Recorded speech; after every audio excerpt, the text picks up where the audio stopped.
be over here, But 6 feet away. But can you do it so we can see it? I'm pretty sure we can. I just gotta go get the microphone.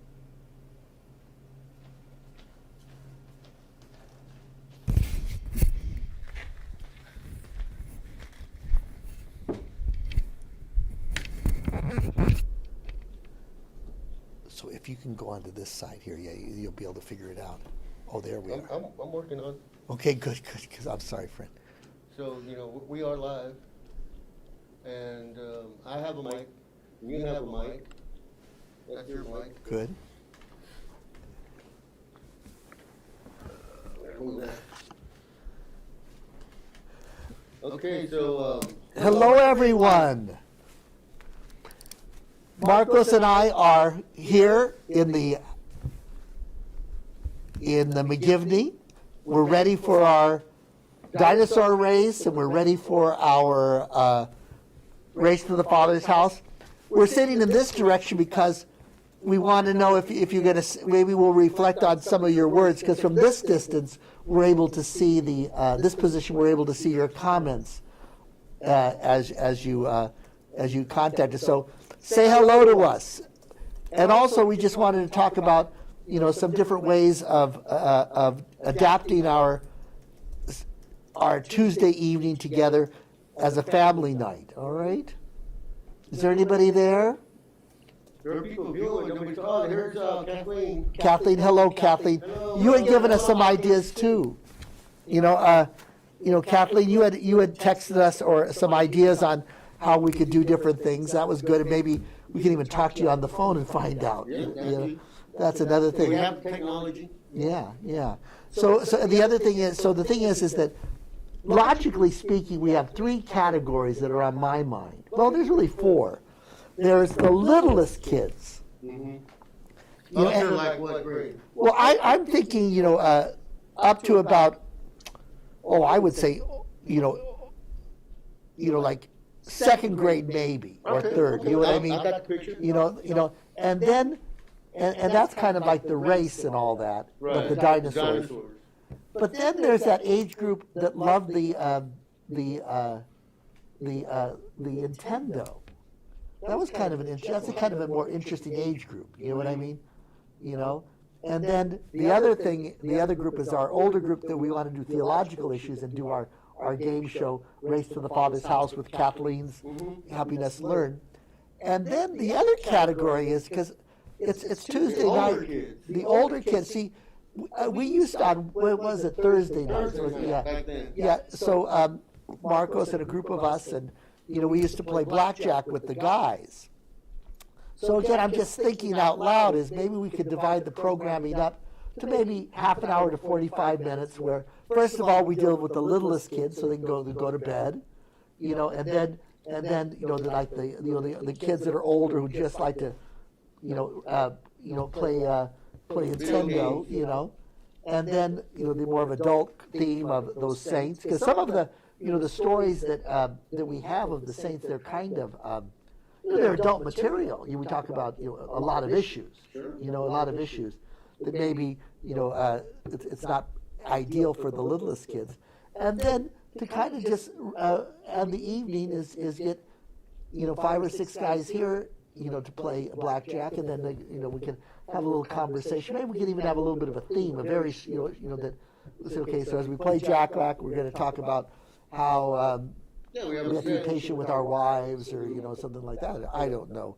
So the thing is that we're just inventing things as things come on, and we have no budget. We have no production skills. We're just trying to be family, getting together. Do you have any? There's no right answer, wrong answer. What's on your right? Well, as far as the men getting together, I do like the idea of the men getting together and having a theme to discuss as they play blackjack. Right. That's good. One thing that always hits close to home is being able to leave your work problems at the front door when you come home. Yeah, no, exactly. And vice versa, leave your home problems when you go to work. It makes for a better work time. It makes for a better house. Yeah. So that's one thing. I like the idea. I don't know how many men are going to want to get together on a Tuesday. Right. Well, the question here is this, is that we're really looking at the future.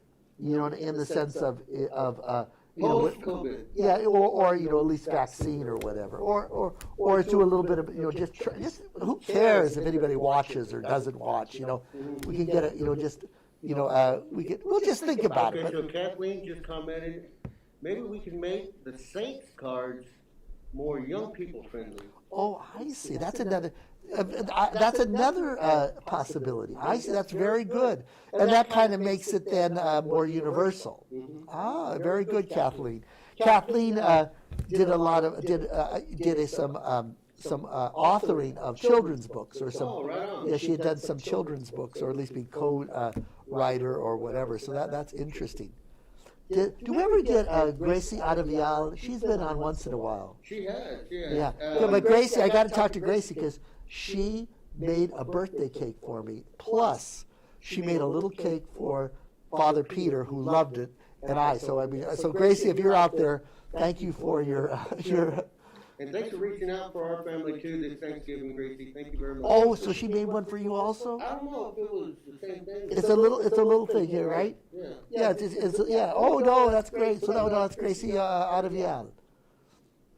Very, very faithful parishioner. I like the idea of making the Saints cards a little more kid friendly. Yeah. But then we're still talking about going into a later time zone or time Right. period for them. Yeah.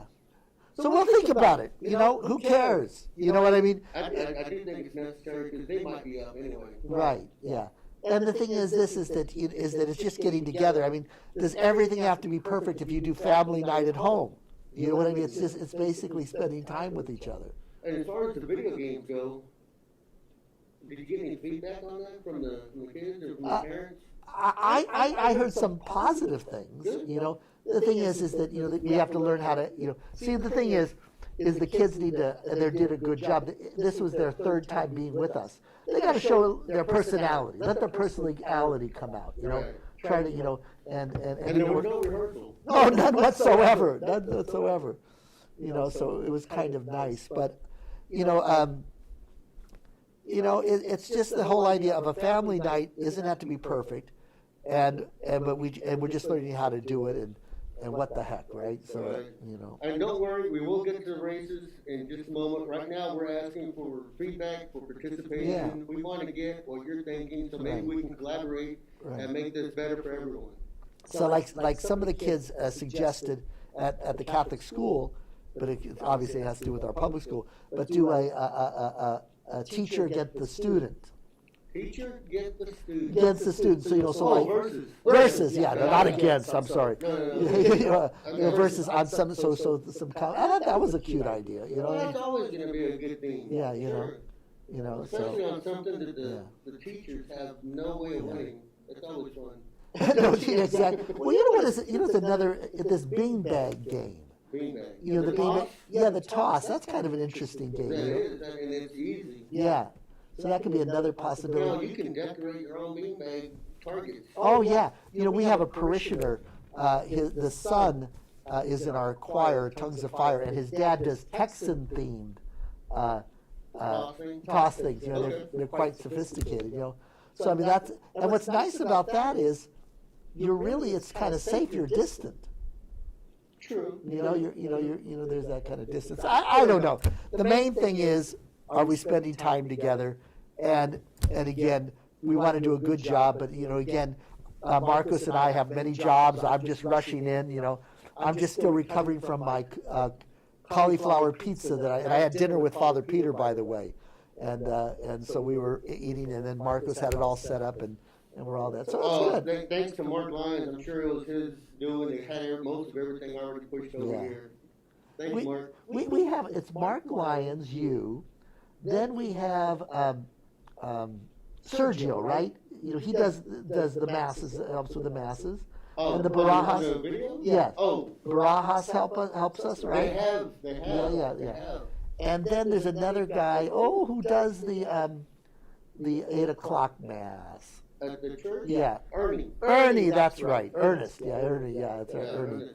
So again, you know, and then we also have, you know, Marina, she's been stepping up lately. Marina too. So She's done the Spanish Mass and the Hour of Mercy. yeah, And It's been great. I've been able to get away for a little bit. Yeah, and that Hour of Mercy is working out pretty well, I think, you know. I gotta give people credit. So again, it's Our Lady who does it Monday through Friday, and then our deacons do it. Yes, Melissa does a great job. She's an alum. Oh, yeah. Yeah, she's an alum. So Melissa, and then our deacons do it on Sundays, which is nice. And Saturday, I meant. And then Father Peter is hearing confessions in the morning on Saturday. Great. Yeah, he does that. So that's nice. So again, we're family. We're just doing the best we can.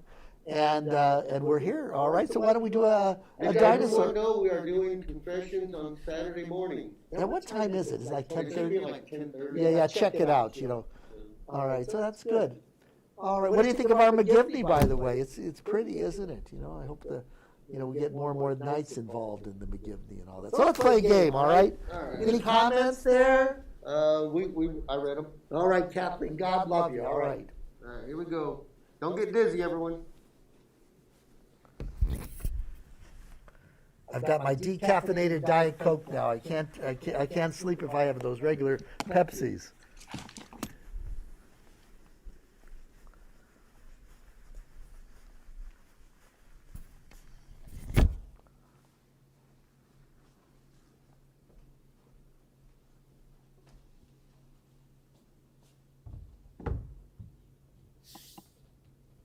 Okie dokie. All right, Marcos. Do you want to? Make your picks, everyone. Right.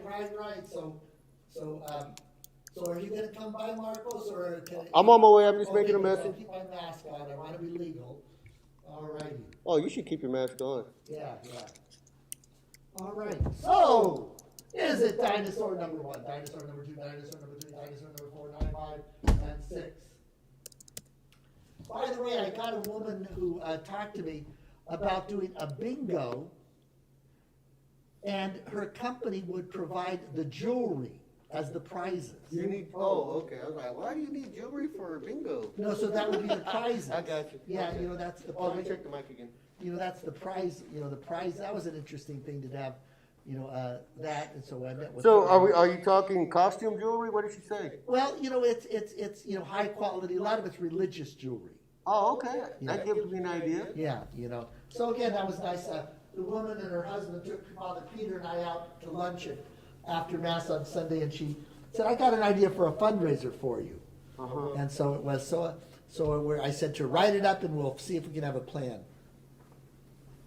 Well, there's nothing wrong with bingo. I found out there's nothing wrong with bingo as long as it's open to everyone. Right. Yeah. And again, so we'll work it out. We'll work it out. Because the thing is, this is now everyone's going to get more strict on this coronavirus restrictions, aren't they? They're gonna. I believe it's exactly what we need. Mm-hmm. Great, yeah. Unfortunately, the spike that we're showing, it was inevitable because people got lax at the beginning. Even with businesses open, Yeah. we can still produce a good service or good product as long as people are safe. But in my home state of California, so they can't eat inside or outside.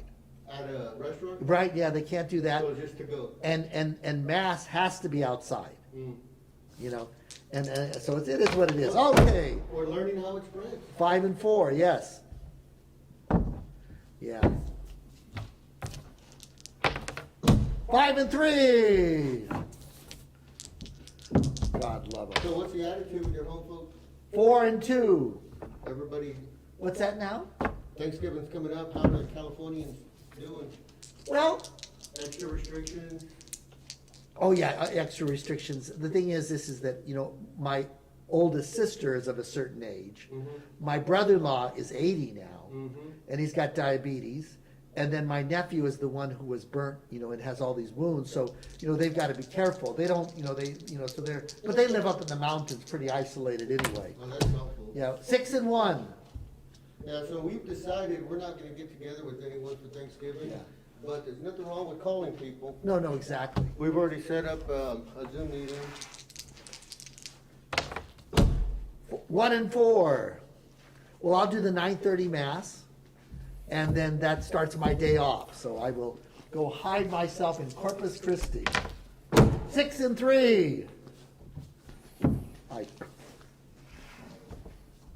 So Corpus, that's a nice study there. 3 and 4.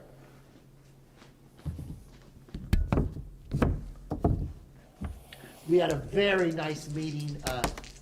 Mary Davila, business manager, then also, I think Jennifer was there. I can't remember. She may have been there. And then also our principal with our contractor for the project at the church.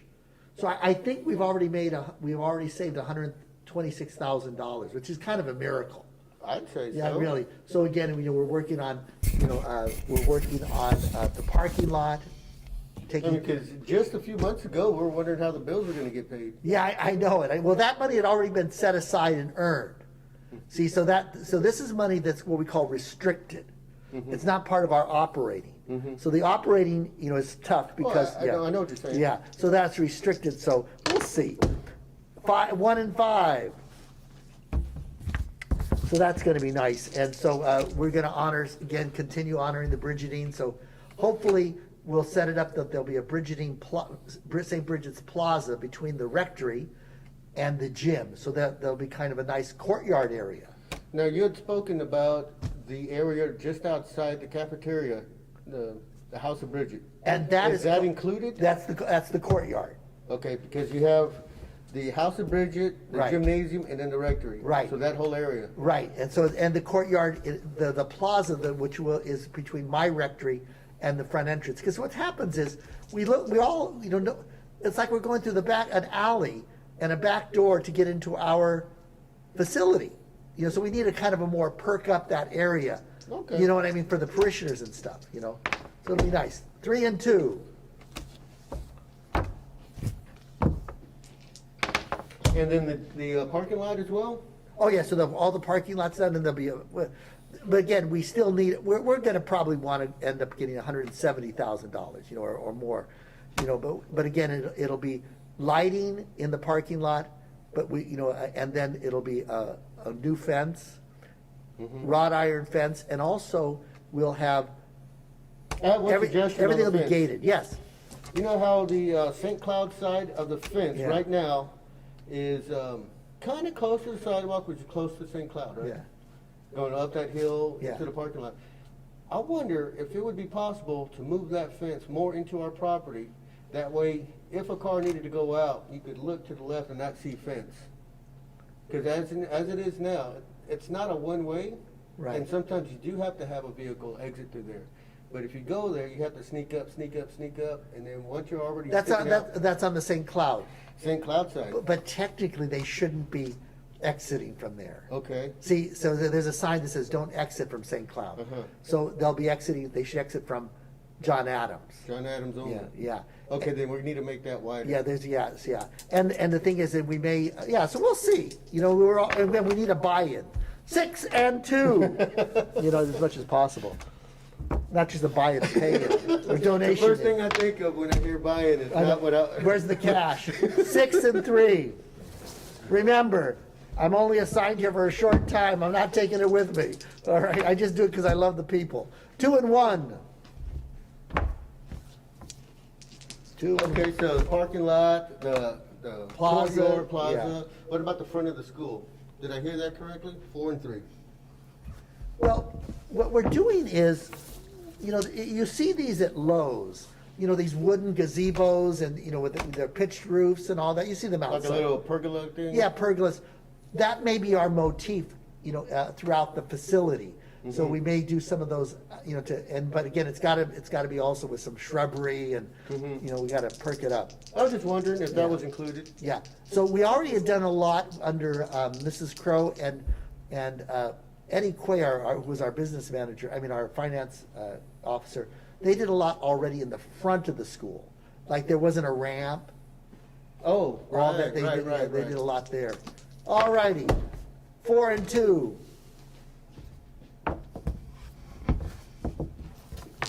Is there anybody close to winning? This way I get an excuse to pull down my mask. Let's see. Kathleen picked number 5.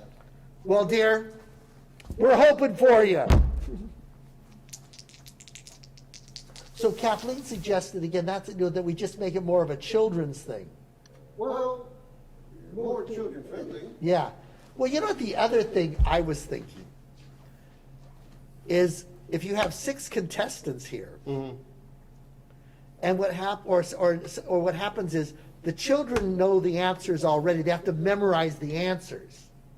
See? And so what happens is Keep going. So what happens is on some games, so let's say if you have 6, so if your number comes up, you will move one, but you'll also move an extra one if you remember one fact about, you know what I mean? So like I understand. there's So 8. you have a person, let's say one of our contestants from the race. If the kids memorize the more facts, then they'd be able to jump ahead. Yeah. Okay. Something like that, yeah. So something like that, we I understand where yeah. you're going with it. Get them to more participation. Yeah, as right. far as And they can studying. memorize it. Right. And again, they don't have to do it verbatim, but just a different thought. Okay. 5 and 1. 5, go. Oh, see, Kathleen. We have a nice man in the parish, Sam Kinsey. He's very interesting. He started something called the Teen Canteen in the 60s. And it became like a nightclub for high school kids. And he's the one who helped us with all that furniture. You bet, T. Well, I saw his your display here. So what he's going to bring some more donations, to not here, but to always the agreement that he'll bring them always to the my rectory. For the store. Yeah, the store, yeah. And again, eventually we'll have and I'm doing it as my volunteer job. I have to get some help, but I'm trying to set up the front of the rectory as a little store. It's my volunteer work. 6 and 3. 3 and get 6 for me. So my house is getting cleaner now because there was to try to organize all these donations, but it's interesting for me. Father Peter has been in for a month or two. But it's great to have the man is 92 going on 16. So he celebrates. So he does one mass on a weekend, either the Saturday 5:30 or the 8 o'clock Sunday. Okay. And we just switch off. So this weekend it's going to be. He's doing the 5:30 Saturday, and I'll do the 8 o'clock Sunday. And then he hears confessions, and then he helps me, with the mass on Thursdays, right, and Friday. So it's good. But at number 6 twice. It's close. Okay, one more. But today we had, again, Father Peter tells me all the history. See, he was a priest ordained under a bishop called Archbishop Lucy, so he knows all the stories. Number 6. Did anybody choose 6? No, sir. Oh, God love you. God love you. Well, I thought you did. I always choose 6. So I am the victor. All right. How are we doing on time here? Because we Just shy of 8 o'clock. Oh, good. So again, we'll that's good. So we'll just go to our yeah. Good.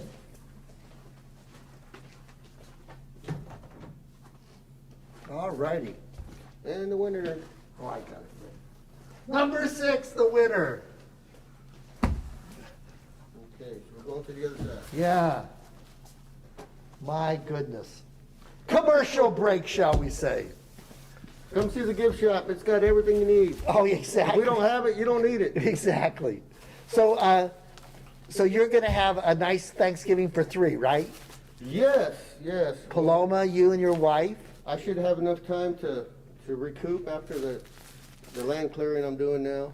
Because Friday also we're giving the staff off, right? So there's no masses, Correct. no TV. So everyone will be off Friday. Yes, sir. Yeah, that's good. That's good. So that's excellent. All right. So our 6 people is we still haven't our friend Corey is still someone to reflect on. Bakina is somebody for reflecting on. I chose Father Thomas because I want to know what happened on that Titanic. I still don't know. Haven't found out. No. And then Ematen Ayuka, the great. Okay, I'm going to change. Keep talking. I'm going to Yeah. change these around a little bit because of the lighting. Okay, great. And then the first bishop of Galveston, all right, Bishop Jean Odin, and Father Michael, the first responder. I think he was involved in the 9/11, right? I have a feeling. Let me just cheat a little bit. That is your show. You know, yeah, that's what I thought. Okay, great. All righty.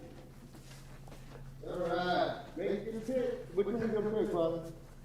I am going to stick with Father Michael. All right. Maybe we'll find out about the Titanic. I'll go for number 2. Okay, good. All right, let me. So Kathleen is taking Father Thomas. All righty, okay.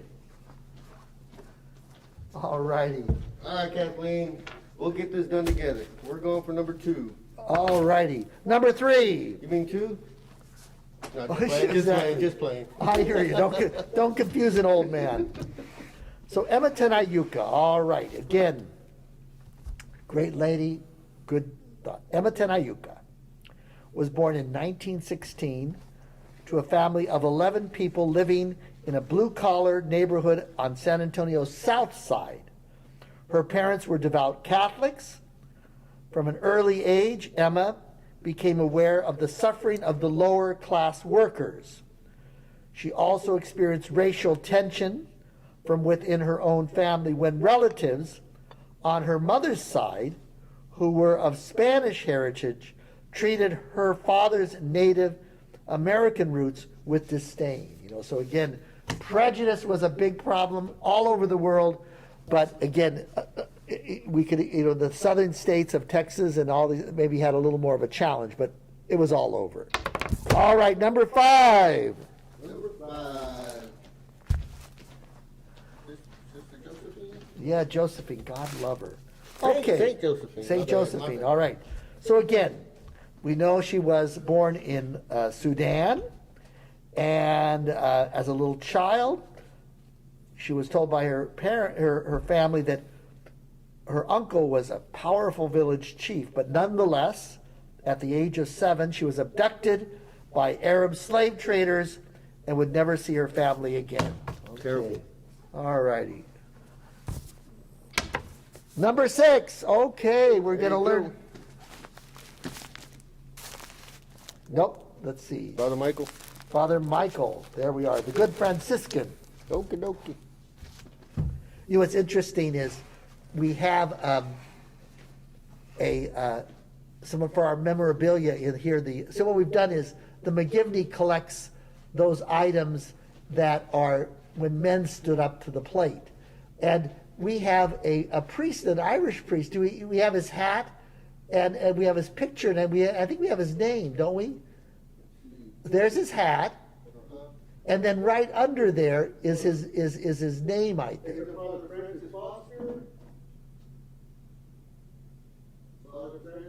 Yeah, that's all fine. So why don't you just bring a hat over, and his picture? Okay. Yeah. So he had the same ministry as Father Michael Judd.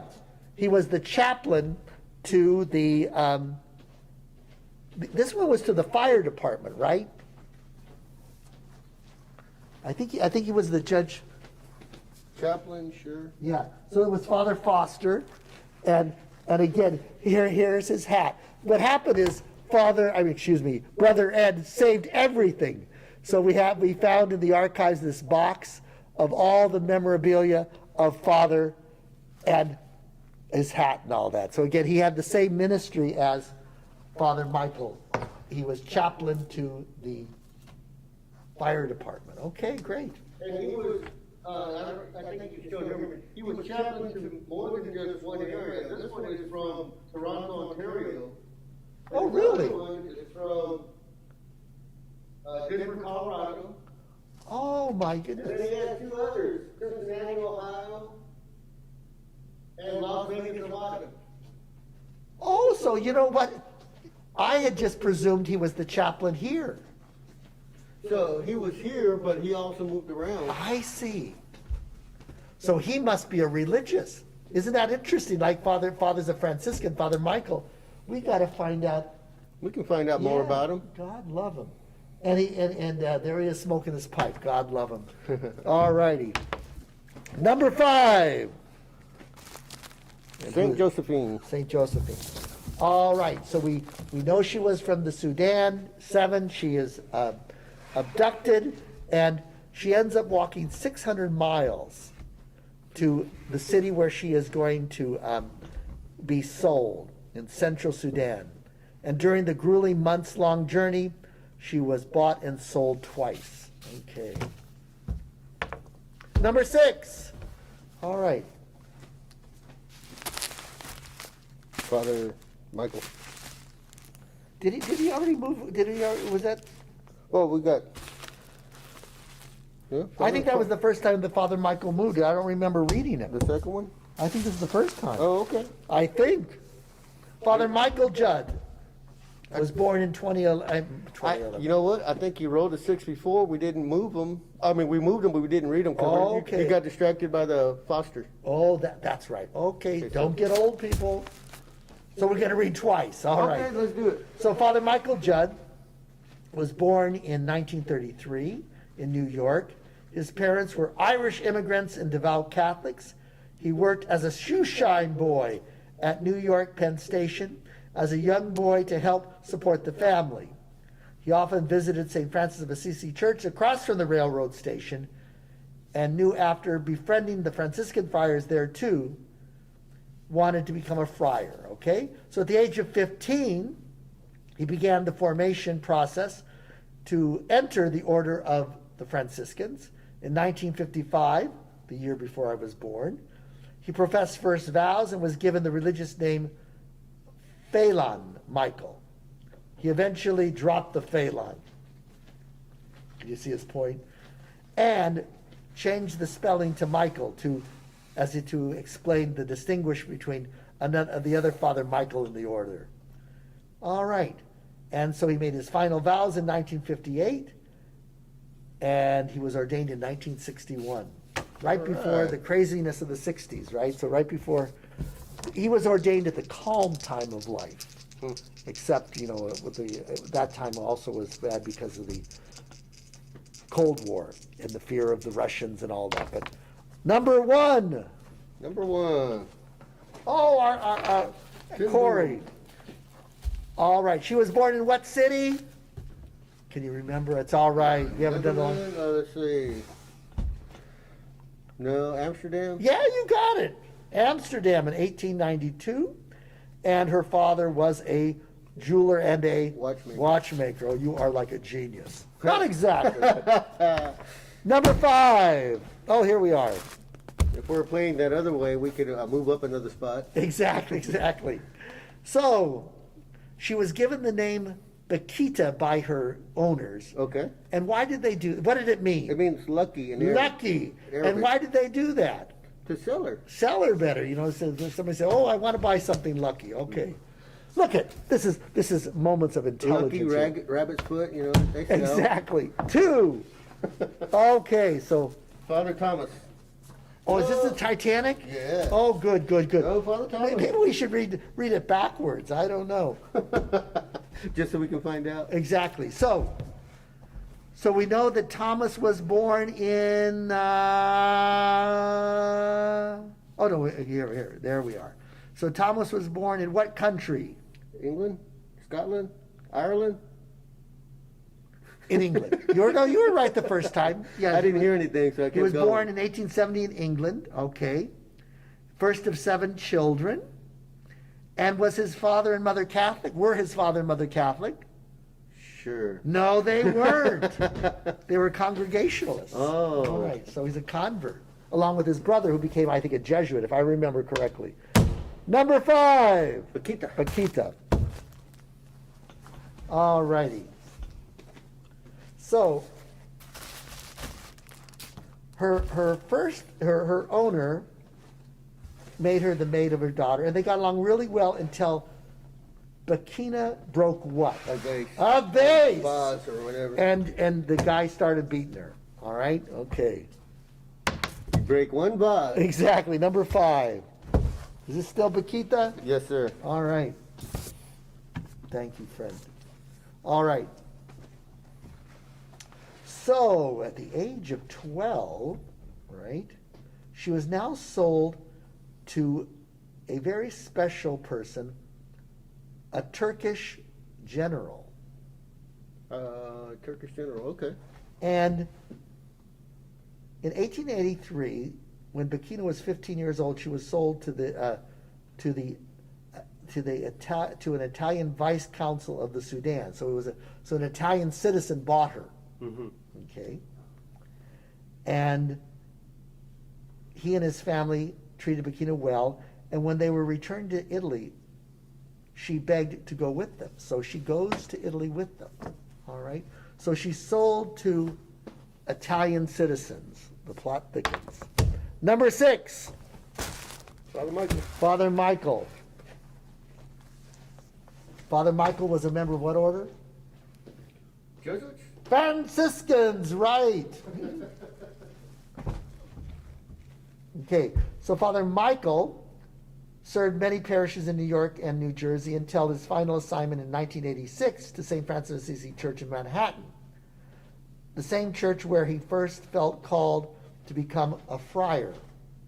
In 1971, Father Michael recognized that he had become dependent on alcohol and sought help from Alcoholics Anonymous.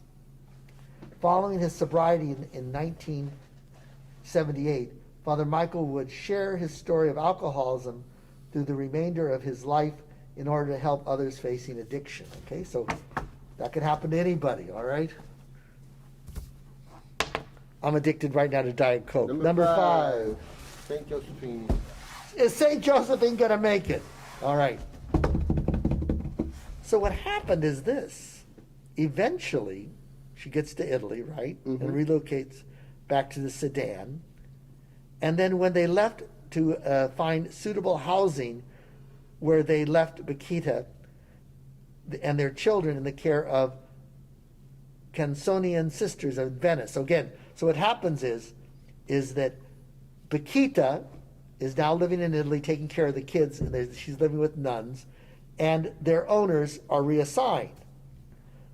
The nuns taught Bakita about God. When it was time to go back to the Sudan with the Legini, Bakina refused to go. Mm-hmm. She felt called to join the convent. The Leganis took Bakita to court Mm-hmm. to reclaim their property. Sure. The court found that since slavery had actually been banned in the Sudan before Bakina was born. So again, there was so technically she became a slave illegally. She could not have lawfully been made a slave. She was free. Interesting, okay? Number 1. Number 1. Boom. So, again, what city? Besides Amsterdam? Amsterdam. Her dad was a watchmaker and a jeweler. Right. So following her footsteps, what did she become? Race car driver. Exactly. And during that time she was racing cars, she was always also tinkering around with little watches. Yes, sure. exactly. And she became the first woman to become licensed in the Netherlands for this job. All right. She worked in her father's shop for the next 10 years. At the same time, she founded a club for teenage girls in which she taught them religious instruction and classes in art and crafts. Do you have a watch? I do. You know, I've gotten out of the habit of wearing a watch because of these darn phones. Hmm. And so I It's got. funny, I make a point not to carry a phone or not to have a phone a part of my day. That makes sense. But you're a spiritual man. You're a holy man. I'm just making it through the day. Number 6. So I'm not in outside sales anymore. Oh yeah, exactly. Oh, I see. Yeah, exactly. Now that you're not in sales, I hear you. Father Michael became well known throughout New York City for his compassion and working among immigrants, recovering alcoholics, poor, and the homeless, fulfilling the mission of the Franciscans. In one documented story, he took off his coat in the dead of winter and gave it to a homeless woman. He said, "She needed it more than me." All right. Let's see what we got here. Number 4. Out of the gate, we have Bishop John Odin, Here, my goodness, here he's a bishop, and he's the last one. Jean Marie. There we are. Okay. So, he was born in what country, do you think? Let me see. I don't know. England? No. So Germany. No, what happens is his first name is spelled, Jean is spelled J-E-A. France. Probably France, yeah. So he was born in France in 1800, and 7 of 10 children. His parents were comfortable economically, and his family well respected in the community. As a child, he showed a strong inclination to religion and was confirmed at 13, and soon after began preparing for the priesthood. All right. Which way do I go? All right. Number 5. Number 5. Uh-oh. That's St. Josephine. So number 5, Josephine. She is almost there. So I think this is the first time we've gotten this far. All right, let's keep going. So January 19th, 1890, Bakita was baptized. She took the name Josephine and received her first communion, Holy Communion, and confirmed on the same day. All confirmed by Cardinal Giuseppe Sarto of Venice, who would later become Pope Pius X. Interesting story. I think we got this far before. She took her vows as a Canossian daughter of charity in 1893 and was assigned to the convent of Schio,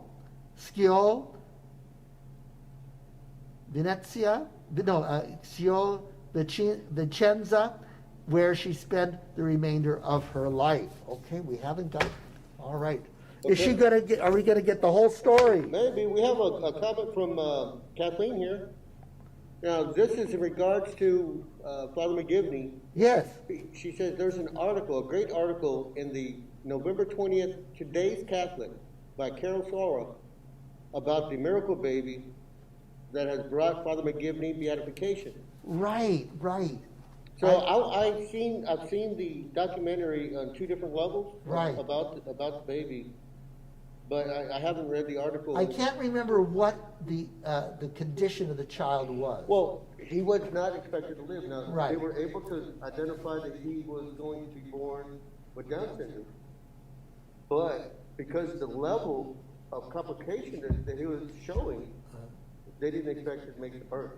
Right.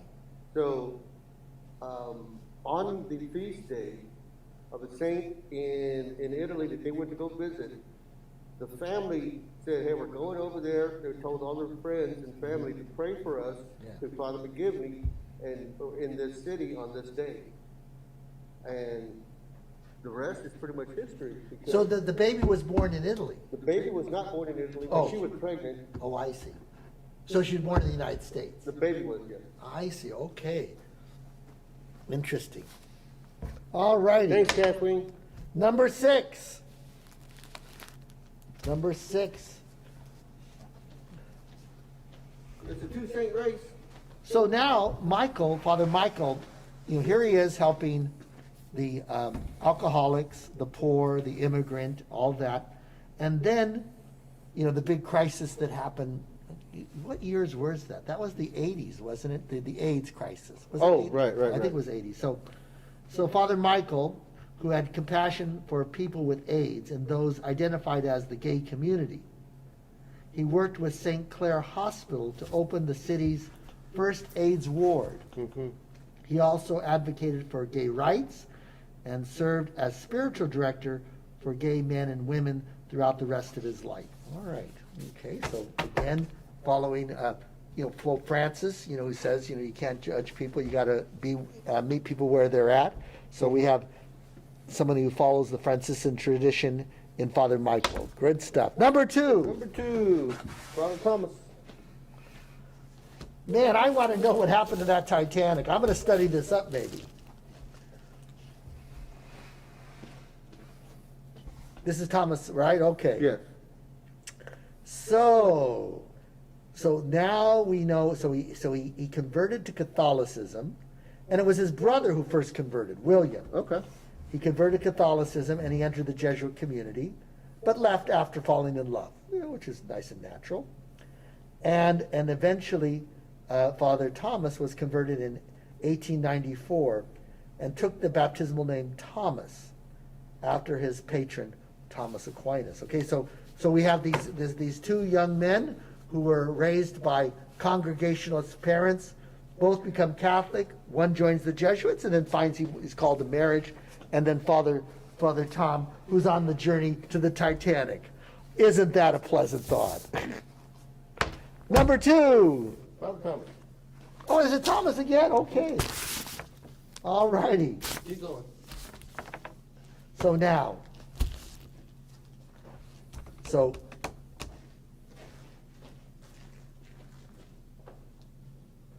again, his brother William was going to get married, right, in New York. And so Father Thomas was going to go visit his brother, be there for the wedding. But the last minute, the ship canceled because of a coal workers' strike. So his lovely parishioners put together and gathered money so he could get a ticket on what ship? Maybe the Titanic? The Titanic. Isn't that amazing? His brother's getting married. The ship is canceled. And he thinks he's fortunate that his parishioners got him a ticket on the Titanic, which was supposed to be was a fabulous ship. But again, he may have survived. I don't know. We'll have to know yet. Number 5. St. Josephine. Oh, guess what? We're not going to find out yet. Paquita, oh, my favorite person. So, Sister Josephine Paquita became known as Madre Moreta, the little black mother. She worked as a cook, doorkeeper, and especially visitors to other convents to tell her story and help prepare sisters for missionary work in Africa. She often said, if I were to meet those who kidnapped and those who tortured me, I would kneel and kiss their hands. For if these things had not happened, I would not have been a Christian and a religious today, a nun. Sister Josephine Paquita died February 8, 1947, and was canonized in 2000 by John Paul II, and is the patron saint of Sudan and of the survivors of human trafficking. Great story. God love you. So we gotta keep faithful and still learning. So we're gonna now put these away so we won't accidentally put her back in the pile. So good. All righty. Well, that's good. So here we are today. I again thank you for joining us tonight. It's just we'll develop programming. It'll never. I thought it was nice, Marcos, that at least for those 3 times the 7th graders and then Jacob, the brother, was maybe he's like in 1st grade, I guess, maybe, that they were here with us, and we'll see if we can get more kids and more families and maybe play different games. I don't know. Remember, everybody, this is commercial free, so you get what you pay for. All right, kiddos. All right. So happy Thanksgiving. Have a safe Turkey Day, and God love you. Thank you for joining us. And Marcos, thank you for being with us. It is what it is, and we'll see you tomorrow. All right, tomorrow at Mass. Tomorrow's Wednesday, right? Yes. So Father Krikor will be here at 11:30. I will be at 5:30, and we will have our Bible study. Do you think? No. Not tonight. No, not tomorrow. this week. Not this Wednesday. So we won't have Bible study tonight. Correct. The Wednesday. Okay. Correct. Good. We're probably on because it's Thanksgiving. We all need Exactly. a break. We Exactly. need a break. Remember, people, we're not saved by works. We're saved by prayer, fun, faith, and joy. Okay. Thank you, everybody. Kathleen, thank you. And again, it'll be very interesting. It would be interesting to have the kids kind of memorize, do the little saints thing and have them memorize and have them compete. That's another possibility, And what it would be great is if if they memorize these things and you had 6 kids here when there's a safe virus, there's no virus, we could actually have them here and see if they could remember any of the data. All right, that's a nice idea. God bless.